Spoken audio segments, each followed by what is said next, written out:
इथून छत्रपती शिवाजी महाराजांच्या बालपणापासूनची कथा. छत्रपती शिवाजी महाराजांची बालकथा. इमेज एकेकाळी महाराष्ट्रातील शिवनेरी फोर्ट या किल्ल्यावर एक गोंडस बाळ जन्माला आले. त्या बाळाचे नाव होते छत्रपती शिवाजी महाराज. सगळेजण त्यांना प्रेमाने शिवबा म्हणायचे. शिवबांची आई खूप शूर आणि प्रेमळ होत्या.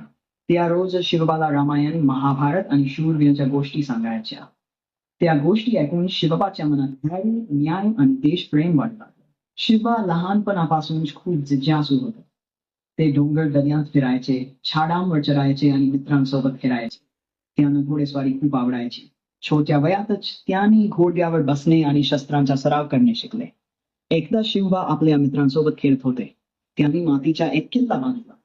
मग ते म्हणाले, आपण मोठे झाल्यावर असे राज्य बनवू जिथे सर्व लोक आनंदाने राहतील आणि कोणावरही अन्याय होणार नाही.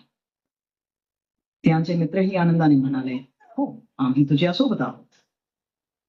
शिवबा मोठे होत गेले तसे त्यांचे स्वराज्याचे स्वप्नही मोठे होत गेले. त्यांनी नेहमी गरीब, दुर्बल आणि गरजू लोकांना मदत केली. लोकांना त्यांचा खूप अभिमान वाटू लागला.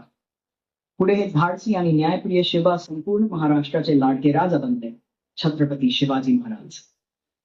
गोष्टीतून शिकवण: आई वडिलांचा आदर करावा, धैर्याने आणि प्रामाणिकपणे वागावे, इतरांना मदत करावी, अन्यायाविरुद्ध उभे राहावे, मोठी स्वप्ने पाहून मेहनत करावी. जय भवानी, जय शिवाजी.